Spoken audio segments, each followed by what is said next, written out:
तो इस वीडियो में मैं आपको बताऊंगा कि आप क्रेडिट स्कोर को कैसे इम्प्रूव कर सकते हैं। क्रेडिट स्कोर जो होता है वो बैंक के लिए काफ़ी ज़्यादा इम्पोर्टेंट होता है, एज वेल एज आपके लिए भी काफ़ी इम्पोर्टेंट होता है। अब कहोगे कि ये क्रेडिट स्कोर एक्चुअली में होता क्या है, तो मैं कह दूं कि एक तरीके से ये जो क्रेडिट स्कोर होता है वो आपका ट्रस्ट वर्थी सर्टिफिकेट होता है, यानी कि भरोसे का सर्टिफिकेट कह सकते हो। जैसे कि मान लो कि आप किसी बैंक में जाते हो या फिर ऑनलाइन या फिर ऑफलाइन, तो वो आपको ज़्यादा अच्छे से नहीं जान रहे होते हैं। ऑनलाइन में तो बिल्कुल भी नहीं जान रहे होते, वो सिर्फ आपका डॉक्यूमेंट्स देखते हैं और उसी बेसिस पे जो है आपके लोन को या फिर क्रेडिट कार्ड को अप्रूव या फिर डिसअप्रूव करते हैं। तो ये जो बैंक डिसीजन लेते हैं कि कौन से एप्लीकेशन को अप्रूव करना है और कौन से को डिसअप्रूव करना है, वो डिसीजन जो होता है मैक्सिमम इसी पे बेसिस होता है, क्रेडिट स्कोर पे ही। कि अगर आपका क्रेडिट स्कोर अच्छा है तो आपके जो है लोन या फिर क्रेडिट कार्ड के एप्लीकेशन का अप्रूव होने का चांसेस काफ़ी ज़्यादा हो जाता है। और अगर आपका क्रेडिट स्कोर जो है वो लो है तो फिर आपके जो है वो लोन या फिर क्रेडिट कार्ड के अप्रूवल का चांसेस बहुत कम हो जाता है। या फिर यूँ कहे कि लो क्रेडिट स्कोर है तो आपके जो है वो लोन का जो अमाउंट होता है वो भी कम अप्रूव होता है, यानी कि कम दिया जाता है। या फिर अगर आपको क्रेडिट कार्ड दिया जाता है तो उसमें बहुत कम लिमिट के साथ जो है उसका अप्रूवल दिया जाता है। तो एक तरीके से कह सकते हो कि बैंक के लिए ये क्रेडिट स्कोर जो आपका होता है वो एक भरोसे का सर्टिफिकेट ही समझ लो। इसीलिए ये काफ़ी ज़्यादा इम्पोर्टेंट हो जाता है जब भी कभी आप फाइनेंशियल ट्रांजैक्शन करना चाहते हो बैंक के साथ। तो इस वाले वीडियो में मैं आपको सारे पॉइंट बताऊंगा कि आप कौन-कौन से ऐसे बातें हैं या कौन-कौन से ऐसे गलतियां हैं जिसको आप करने से बचें, जिससे आपका जो है वो क्रेडिट स्कोर खराब ना हो, और उसको इम्प्रूव कैसे करना है उसको भी मैं इस वीडियो में कवर करने वाला हूं। तो आप वीडियो को पूरा देखना। तो सबसे पहले मैं बता दूं कि ये जो क्रेडिट स्कोर होता है वो एक्चुअली क्रेडिट ब्यूरो के द्वारा मैनेज किया जाता है, और हमारे इंडिया में 4 क्रेडिट ब्यूरो हैं जो कि टॉप पे है। जैसे कि पहला इक्विफैक्स है, दूसरा एक्सपीरियन है जिसका नाम आपने पहले भी सुना होगा, और तीसरा सिविल है, और चौथा CRIF है। जो सबसे ज़्यादा यूज किए जाते हैं आपके फाइनेंशियल ट्रांजैक्शन के लिए, यानी कि यूँ कहे लोन अप्रूवल के लिए या यूँ कहे क्रेडिट कार्ड अप्रूवल के लिए, वो सबसे ज़्यादा 90% बैंक जो है वो सिविल चेक करता है। कुछ-कुछ एक्सपेरियन भी चेक करता है, कुछ CRIF भी चेक करता है, और कुछ-कुछ इक्विफैक्स भी चेक करता करता है। ये सारा का सारा जो है वो RBI के अंदर ही वर्क करता है। अगर आपका सिविल स्कोर अच्छा है तो 90% बैंक जो है सिविल देख करके ही आपके लोन या फिर क्रेडिट कार्ड को जो है वो अप्रूव कर देता है, और अगर आपका सिविल स्कोर खराब है तो यही सिविल स्कोर देख करके भी आपके लोन या फिर क्रेडिट कार्ड के एप्लीकेशन को डिसअप्रूव या फिर रिजेक्ट कर देता है। और credit score range between 300 to 900, यानी कि 300 से स्कोर स्टार्ट होता है और 900 तक मैक्सिमम जाता है। और high credit score can get you better and quicker loans and credit card limit. जैसे कि मैंने पहले ही आपको बता दिया कि क्रेडिट कार्ड के लिमिट आपको अच्छे मिलेंगे, जल्दी से जल्दी लोन का एप्लीकेशन अप्रूव होगा अगर आपका क्रेडिट स्कोर, यानी कि क्रेडिट स्कोर पे है या फिर ये सिविल स्कोर पे है, अगर ज़्यादा अच्छा है तो ज़्यादा जल्दी लोन का जो है वो अप्रूवल मिल जाएगा। ये जो सिविल स्कोर है ये मेरा सिविल स्कोर है, और ये कुछ डेटा परसेंटेज में दिया गया है, यानी कि पूरे हिंदुस्तान में 17% ऐसे लोग हैं जिसका जो सिविल स्कोर है वो 778 से 900 के बीच में है। 20% ऐसे लोग हैं जिसका 765 से 777 के बीच में है, और इसी तरीके से जो ये सिविल स्कोर है वो इतने परसेंट इतने लोगों के पास है। तो मैं कुछ बता दूं, जैसे कि 300 से अगर आपके 500 से 50 के बीच में है, यानी कि 300 से 550 के बीच में सिविल स्कोर है, तो ये आपका जो है वो पुअर सिविल स्कोर यानी कि बैड सिविल स्कोर माना जाता है। अगर 550 से आपका सिविल स्कोर जो है वो 650 के बीच में है तो फिर इसको एवरेज सिविल स्कोर माना जाता है। और अगर 650 से 750 के बीच में आपका सिविल स्कोर है तो इसको गुड सिविल स्कोर माना जाता है, यानी कि अच्छा माना जाता है बैंक के लिए। और अगर आपका 750 से 900 के बीच में सिविल स्कोर है तो ये एक्सेलेंट के कैटेगरी में आ जाता है, यानी कि बहुत अच्छा आपका सिविल स्कोर माना जाता है। और ऐसा माना गया है कि आपका सिविल स्कोर 700 या फिर इससे ज़्यादा होता है तो ये बैंक के लिए बेस्ट माना जाता है। अगर इससे ज़्यादा आपका सिविल स्कोर है तो आपके लोन या फिर क्रेडिट स्कोर के जो एप्लीकेशन है उसके अप्रूव होने के चांसेज 90% या फिर इससे भी ज़्यादा होते हैं। तो आपने जान लिया कि आपका जो क्रेडिट स्कोर है वो कितना ज़्यादा इम्पोर्टेंट है आपके फाइनेंशियल ट्रांजैक्शन के लिए। तो इस क्रेडिट स्कोर को आपको इम्प्रूव कैसे करना है, वन बाय वन करके सारे पॉइंट को हम अच्छे से जानते हैं। तो जो सबसे पहला पॉइंट आता है वो आता है पे योर ड्यू ऑन टाइम। तो जैसा कि आप क्रेडिट कार्ड से कोई भी शॉपिंग करते हैं इस महीने में, जैसे कि ये मान लो कि ये अप्रैल का महीना है, अप्रैल 2023, तो आपने अगर अप्रैल के महीने में कोई शॉपिंग किया है तो उसका जो बिल है आपका मई में जनरेट होगा।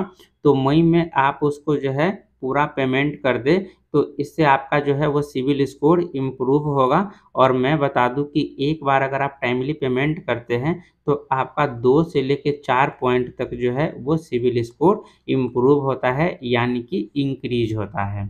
दूसरा पॉइंट जो आपको ध्यान रखना है वो ये कि पे your bill in full on time. तो ऑन टाइम तो मैंने बता दिया, और आपका जो पेमेंट है वो फुल में करना है। एग्जाम्पल्स के लिए मैं बता दूं कि मान लो कि किसी ने 5,000 रुपये की इस महीने में शॉपिंग किया अप्रैल के महीने में, और ये जो है इसका बिल जनरेट होगा 5,000 रुपये मई के महीने में। मैं यहाँ पे मंथ भी लिख देता हूँ। तो अगर कोई 5,000 रुपये मई के महीने में पूरा पेमेंट कर देता है तो उसका जो पॉइंट होता है वो मैक्सिमम, जैसे कि 2 से 4 के बीच में जो आपका सिविल स्कोर है यानी कि क्रेडिट स्कोर इम्प्रूव होता है, तो ये 4 पॉइंट मैक्सिमम आपका जो है वो बढ़ जाएगा। और अगर कोई ऐसा इंसान है जिसने 5,000 रुपये का शॉपिंग इस महीने में किया अप्रैल को, और उसको जो है ईएमआई में कन्वर्ट करके थोड़ा-थोड़ा करके पेमेंट कर रहा है, तो इससे आपका जो सिविल है फिर भी बढ़ेगा, लेकिन कम बढ़ेगा, 2 बढ़ेगा या 3 बढ़ेगा, इस हिसाब से बढ़ेगा।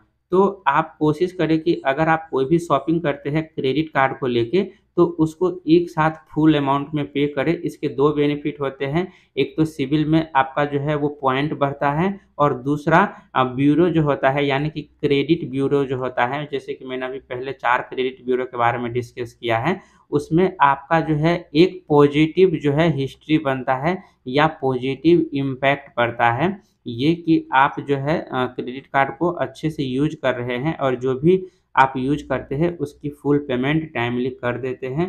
तो इससे आप जो नेक्स्ट टाइम लोन के लिए अप्लाई करेंगे या फिर क्रेडिट कार्ड के लिए अप्लाई करेंगे तो उसके अप्रूवल के चांसेस जो है वो काफ़ी ज़्यादा बढ़ जाते हैं। तो नेक्स्ट पॉइंट जो आपको ध्यान रखना है वो ये कि choose longer tenure of loan और ईएमआई रीपेमेंट। तो जैसे कि आपने कोई भी लोन लिया है या फिर कोई भी आपने क्रेडिट कार्ड लिया है और उस बिल को ईएमआई में कन्वर्ट किया है, तो कोशिश करें इसको 12 मंथ या फिर ज़्यादा महीने के लिए इसको जो है ईएमआई में कन्वर्ट करें। 3 महीने, 6 महीने, 9 महीने, ये कम मंथ के लिए जो है ईएमआई में ना लें, ये बैंक रिकमेंड करता है। क्यों? इसके 2 रीज़न हैं। पहला, मान लो कि कोई ऐसा इंसान है जिसने 6 महीने के लिए ईएमआई लिया है, तो 6 महीने अगर वो रीपेमेंट करता है तो जो ईएमआई पे आपको पॉइंट मिलता है वो कम मिलता है, 2 या फिर मैक्सिमम 3 मिलता है। तो मान लेते हैं कि 3 रीपेमेंट आपको एक ईएमआई पे मिला है, तो 6 पे आपके कितने मिल जाएँगे? 18 पॉइंट मिल जाएँगे। और अगर आपने उसी को 12 महीने के लिए कन्वर्ट किया है तो पर मंथ आपको जो टाइमली रीपेमेंट करते हैं, पेमेंट मिस नहीं करते हैं, तो आपके 36 पॉइंट तक जो है वो बढ़ जाएँगे। तो इससे जो है 2 फ़ायदे हो जाएँगे, एक तो आपका सिबिल स्कोर यानी कि क्रेडिट स्कोर बढ़ जाएगा, और दूसरा लंबे समय तक के लिए आप रीपेमेंट करते हैं तो आपका जो है क्रेडिट हिस्ट्री भी ओल्ड होगा, यानी कि क्रेडिट हिस्ट्री भी बिल्ड होगा। और जितना ज़्यादा क्रेडिट हिस्ट्री आपका ओल्ड होता है, बैंक का आप पे उतना ही ज़्यादा भरोसा बिल्ड होता है, और आपके लोन और क्रेडिट कार्ड के अप्रूवल या फिर ज़्यादा लिमिट के जो है वो चांसेज भी बढ़ जाते हैं। तो ये था पहला फ़ायदा लॉन्ग टेनर सेलेक्ट करने का। और दूसरा फ़ायदा ये है कि अगर आप कम टाइम के लिए ईएमआई लेते हैं तो इसमें होता ये है कि आपका जो अमाउंट बन के आता है ईएमआई का वो ज़्यादा होता है। तो ज़्यादा होने का मतलब है कि आपके जो पेमेंट को जो है रीपेमेंट होता है उसको मिस करने का जो है आपका चांसेज़ काफ़ी ज़्यादा बढ़ जाते हैं, या यूँ कहें कि डिफ़ॉल्ट करने का चांस काफ़ी ज़्यादा बढ़ जाते हैं, क्योंकि अमाउंट ज़्यादा होता है तो कभी-कभी आपके पास अगर उतने अमाउंट नहीं होता है तो आप उसको पे नहीं कर पाते हैं। इससे आप एक डिफ़ॉल्टर की कैटेगरी में आ जाते हैं, और अगर आपने बैंक के साथ एक भी पेमेंट को डिफ़ॉल्ट किया तो अगले 6 महीने या फिर 12 महीने के लिए आप ईएमआई या फिर लोन या फिर क्रेडिट कार्ड तो भूल ही जाओ, क्योंकि डिफ़ॉल्टर से बैंक को काफ़ी ज़्यादा नफ़रत है। वो बिल्कुल भी आपके लोन को या क्रेडिट कार्ड को अप्रूव नहीं करते हैं अगर आप एक भी पेमेंट मिस करते हैं। चाहे वो कम का ही क्यों ना हो, ₹100 का ही क्यों ना हो, फिर भी अगर वो डिफ़ॉल्ट आपने किया है ईएमआई या फिर फुल अमाउंट का भी आपको पे करना है अगले महीने, और अगर आपने उसको डिफ़ॉल्ट किया, तो फिर बहुत बुरा इम्पैक्ट पड़ता है, और ये आपके पैन कार्ड पे डिफ़ॉल्ट कैटेगरी के नाम से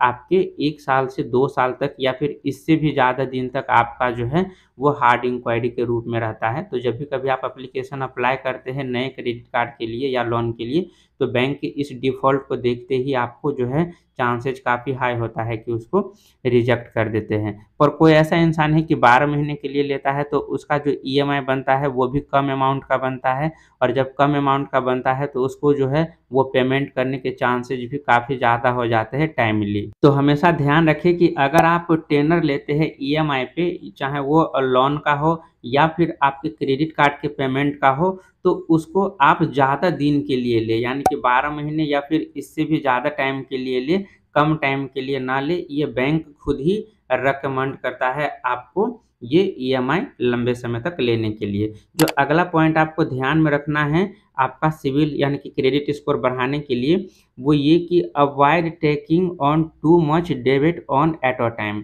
इसका मतलब ये है कि आप एक ही साथ क्रेडिट कार्ड के लिए अप्लाई ना करें, उसी टाइम आप लोन के लिए अप्लाई ना करें। अगर आपके पास पहले से कोई लोन चल रहा है या फिर क्रेडिट कार्ड का कोई ईएमआई चल रहा है, या आपने कोई पेमेंट इस महीने क्रेडिट कार्ड से किया है और उसकी अगले महीने पेमेंट करना है, तो उसी टाइम कोई नए क्रेडिट कार्ड के लिए या फिर लोन के लिए अप्लाई ना करें, क्योंकि इससे बैंक को ये लगता है कि आप टोटली बैंक के पैसे पे ही डिपेंड है, यानी कि उनके क्रेडिट कार्ड के और लोन के अमाउंट पे। इससे तो ये है कि आपके एक सिविल ब्यूरो पे भी नेगेटिव इम्पैक्ट पड़ता है, और आपका जो है सिविल यानी कि क्रेडिट स्कोर बहुत तेज़ी से डाउन करता है, और बैंक वाले भी आपको एक नेगेटिव इम्पैक्ट की तरह ही बिहेव करते हैं, और आपका जो एप्लीकेशन है वो ज़्यादा से ज़्यादा जो है वो कैंसल करने के ही यानी कि डिक्लाइन करने के ही चांसेज़ वो रखते हैं। तो कोशिश करें कि अगर आपके पास पहले से कोई क्रेडिट कार्ड का ईएमआई चल रहा है या किसी लोन का ईएमआई चल रहा है,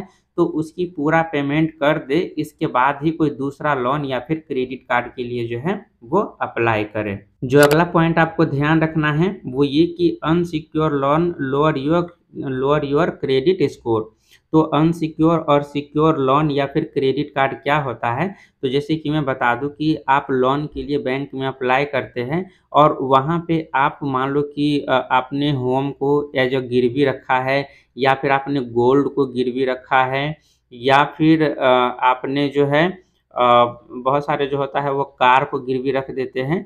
तो ये सब गिरवी रख के अगर आप कोई लोन लेते हैं, यानी कि कोई भी चीज़ आपने बैंक को एज़ अ गिरवी दे दिया है और उस बेसिस पे आप लोन लेते हैं बैंक से, तो वो जो है आपका सिक्योर में आता है, यानी कि ये आता है सिक्योर लोन में। तो इससे एक बैंक को ट्रस्ट हो जाता है कि आप अगर रीपेमेंट नहीं भी करेंगे, तो आपका जो ये है होम लोन सॉरी होम है या फिर गोल्ड है, इसको ये ज़ब्त करेंगे, तो बैंक को कोई टेंशन नहीं होता है। तो ये एक सिक्योर में आ जाता है लोन में, और इससे आपका जो पेमेंट करते हो आप इसके लोन के ईएमआई का, तो इससे जो है आपका क्रेडिट स्कोर जो है वो बहुत तेज़ी से बढ़ता है। पर अगर आपने लोन लेते समय कुछ भी नहीं दिया है बैंक को एज़ अ गिरवी के रूप में, तो वो अनसिक्योर लोन में ट्रीट किया जाता है, और अनसिक्योर लोन में जो है आपका सिविल स्कोर भी तेज़ी से डाउन होता है। इसी तरीके से क्रेडिट कार्ड में भी होता है। क्रेडिट कार्ड लेने के लिए 2 तरीके होते हैं, या तो एक होते हैं कि आप सीधा-सीधा अपने डॉक्यूमेंट्स को यूज़ करते हैं, जैसे कि वो आपका आईटीआर हो गया,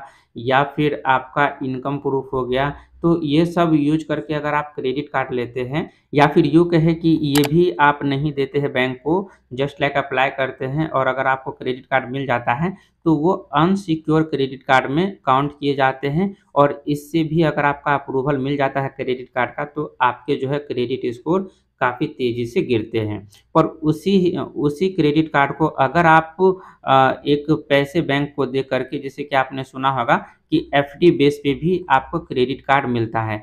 तो एफडी बेस पे अगर आप क्रेडिट कार्ड लेते हैं और उससे रीपेमेंट उसकी टाइमली करते हैं, तो एफडी बेस वाले क्रेडिट कार्ड पे आपका जो है क्रेडिट स्कोर बहुत तेज़ी से बढ़ता है। इस बातों का हमेशा ध्यान रखें। अगर आपके पास एफडी बेस वाले क्रेडिट कार्ड हैं, तो उसका रीपेमेंट अगर आप करते हैं, तो आपका जो क्रेडिट स्कोर है, वो बहुत तेज़ी से बढ़ता है। क्यों? क्योंकि एफडी बेस वाले क्रेडिट कार्ड जो होते हैं, वो सिक्योर क्रेडिट कार्ड में माने जाते हैं। क्यों सिक्योर माने जाते हैं? क्योंकि अगर आपने मान लो कि क्रेडिट कार्ड से कोई शॉपिंग किया और उसकी पेमेंट नहीं किया, तो आपको जो लिमिट है बैंक उतना ही देता है या फिर उससे भी कम देता है, जितने की आपने एफडी करवा रखी है। तो अगर मान लो कि आपने 10,000 की एफडी करवा रखा है और 10,000 का शॉपिंग कर लिया और इसकी पेमेंट अगर आप नहीं कर पाते हैं, तो बैंक जो है आपका एफडी रख लेगा। इससे बैंक को जो है वो लॉस नहीं होगा, तो ये सिक्योर में आ जाता है। इससे बैंक को कोई टेंशन नहीं होता है कि आप उसकी जो पैसा है वो रिटर्न करते हैं या नहीं।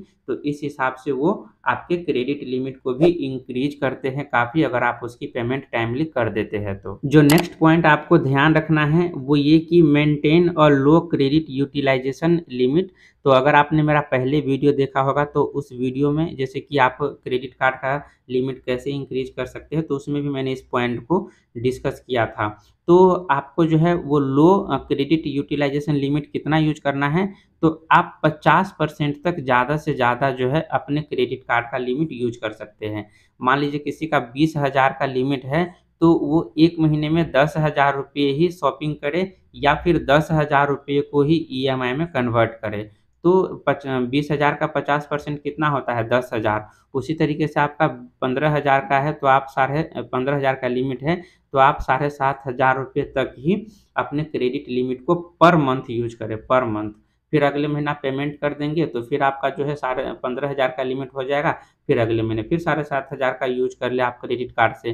तो ये है कि आप 40% से ज़्यादा 50% यूज़ करें, तो ये माना जाता है कि आपका जो है यूटिलाइज़ेशन रेशियो गुड है। ये कन्फर्मेशन मैंने बैंक को कॉल करके पूछा हुआ था, तो उसने मुझे बताया था कि आप 50% तक यूज़ करें, तो ये आपके सिबिल स्कोर पे एक पॉजिटिव इम्पैक्ट डालता है और इससे जो आपके लोन या फिर क्रेडिट कार्ड का प्री अप्रूवल ऑफ़र, आपकी क्रेडिट लिमिट इंक्रीज़ करने का प्री अप्रूवल ऑफ़र या फिर आपके लोन के प्री अप्रूवल का ऑफ़र का जो चांसेज़ है, वो काफ़ी ज़्यादा बढ़ जाते हैं। तो ध्यान रखिए, आपको मैक्सिमम जो है आपके अमाउंट का 50% ही, यानी कि जो भी आपको अप्रूव अमाउंट है, उसका 50% ही आपको यूज़ करना है या शॉपिंग करना है। अगला पॉइंट जो आपको ध्यान रखना है वो ये कि get a secure credit card.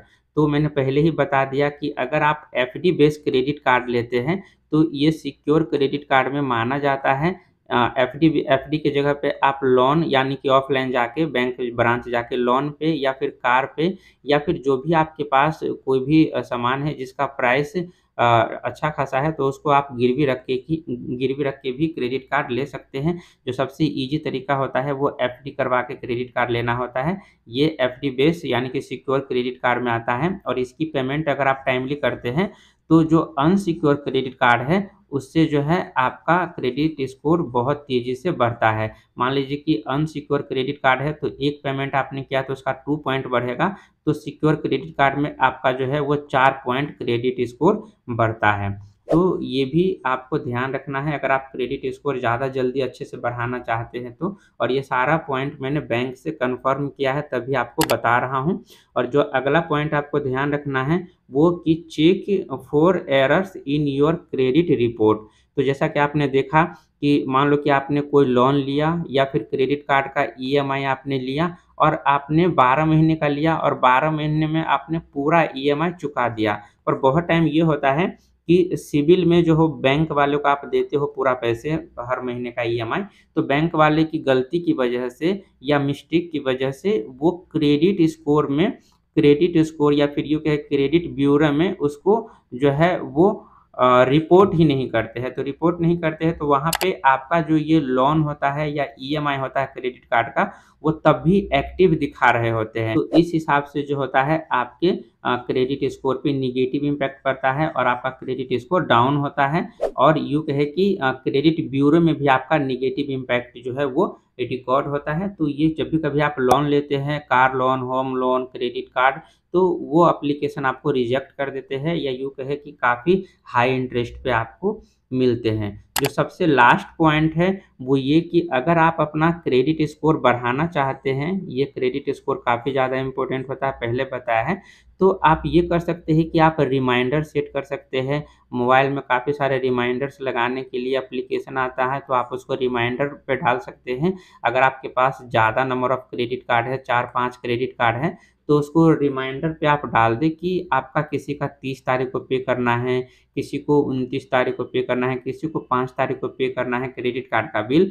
तो हर किसी का रिमाइंडर डाल दें 1 दिन पहले का, ताकि आपको याद रहे कि आपको जो है क्रेडिट कार्ड का बिल कल पे करना है या फिर 1 दिन पहले ही पे करना है। इससे आप जो है वो अपना जो ईएमआई है उसको डिफ़ॉल्ट नहीं करेंगे या आउटस्टैंडिंग बैलेंस जो है उसकी पेमेंट को आप डिफ़ॉल्ट नहीं करेंगे। इससे आपको जो है वो फ़ाइन भी नहीं लगेगा और आपका सिबिल स्कोर भी डाउन नहीं होगा और क्रेडिट ब्यूरो में भी आपका एक पॉजिटिव जो है वो इम्पैक्ट पड़ेगा। तो इतने सारे फ़ायदे हैं, या तो आप सेट रिमाइंडर कर लें या ऑटो पेमेंट आजकल बहुत सारे जैसे कि एचडीएफसी, आईसीआईसीआई, तो ये सब जो है वो काफ़ी ज़्यादा ऑटो पेमेंट जो फैसिलिटी है उसको सपोर्ट करते हैं। तो जैसे कि ऑटो पेमेंट को आप सेट करते हैं तो आपके सेविंग अकाउंट से ऑटोमेटिक ही जो अमाउंट होता है, जिस डेट को पे करना होता है, उस डेट को ऑटोमेटिक ही कट जाते हैं। तो इससे आपका जो है वो डिफ़ॉल्ट नहीं होता है ईएमआई पेमेंट। तो इतने सारे पॉइंट थे जिसको आपको ध्यान में रखना है अगर आप क्रेडिट कार्ड का जो है वो सिबिल स्कोर को इम्प्रूव करना चाहते हैं और क्रेडिट कार्ड में या फिर लोन का प्री अप्रूवल ऑफ़र पाना चाहते हैं। आप चाहें तो इस पेज का स्क्रीनशॉट ले सकते हैं या फिर आप इसको ध्यान में रख सकते हैं जब भी कभी आप क्रेडिट कार्ड यूज करें। बाकी इस वीडियो से रिलेटेड कोई डाउट है तो आप हमसे कमेंट सेक्शन में पूछ सकते हैं। मैं वहाँ पे सारे कमेंट का रिप्लाई करता हूँ, तो कोई भी डाउट होगा तो वहाँ पे आपका सॉल्व हो जाएगा। तो आप चैनल को सब्सक्राइब कर लेना ताकि आपको नोटिफिकेशन मिल जाए। बाकी आपसे मिलते हैं नेक्स्ट वीडियो में, तब तक के लिए अपना ख्याल रखें। Bye bye.